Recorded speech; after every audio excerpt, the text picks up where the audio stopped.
لگل همو داخواز و نرازیبونا گلک سازی دزگه و رخصتن نفخایی و ناونتوی لسرچم دیجله بنداوا الوسوی هات چکرن و باجار دیروکی باکور کردستان حسکیف به همو دیروک و خوازه آخوی طایبت و دبن آبید ما.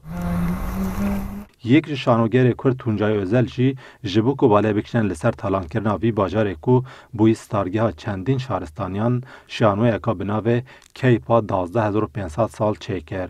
زندین اول ربی ستارگه جمروبن اول ربی است پیسیر آگاهی özel dibêje rewşa dawiya heskîfê xemgînek mezin di dilê wî de çêkiriye û ew dixwaze birêya vê şanûyê hişmendiyekê di nav civakê de çêke da ku rê neyê dayîn ev tişa li heskîfê hatî kirin bê serê tu cihêndiyên Kurdistanê. Ben dîroka xwe divê.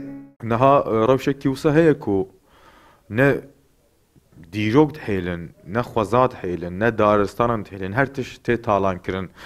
Belê îro heskîf dibinê avê de ma. Armanca me jî ew e, ji xwe em nikanî dî heskîf xilas bikin. Tiştekî ku ji destê me were tune. Lê ev heye ji ber ku pêl bi pêl hêdî vî tiştê dikin. Daxwaza min ev e ku em bivin ewk sedem ji wan e ku belê li heskîfê kirin. Sibê kî dizane li Sûrê wê nekin, kî dizane wê li Cizîrê nekin, kî dizane ku ew li Dêrsimê nekin.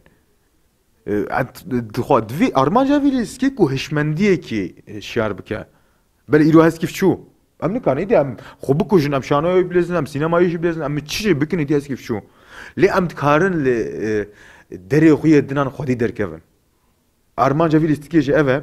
Kesên hatin temaşeyê şanûyê jî kirîn dibêjin ji destdana vî bajarê dîrokî û xweş êdî bûye kul û derdê wan lê pêwîst e birêya çalakiyan heskîv zindî bêhiştin da ku ew ji bo parastina cihên wisa zêdetir bixebitin. Carekê min ji bo ku ez têm şanoyekê ez xemgîn dibim, xwezî tiştek wisa çênevana û em jî nehatana şanoyek were me karekûrek fêk wisa temaşe nekirine.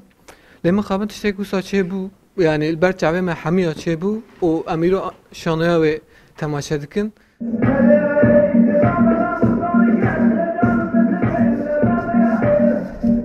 Heskîf dîroka me bû mixabin ji niha pêv ê şokula me ye gelek xemgîn yani nehew ez gelê Kurdistanê giş xemgînî ji ber vê havî xwezî werê neba xwezî me heskîf wenda nekira şano edebiyat müzik lîstik gelek tişt ancak Kurdê me ji niha pê vî havî derdê xwe qal bikin şanoya niha jî gelek serkeftî bû ez pir pêkê xweş bûm ji xênê jî pê xemgîn bûm. Ev şanûya ku Tuncay Özel bixwe nivîstî û lehîstê ev cara yekemîn e tê nîşandan. Tuncay dibêje rihê heskîfê heye û heskîf birêya vê şanûyê dixwaze hesabê qetilkirina xwe ji mirovan bixwaze û derdên xwe bide nîşandan.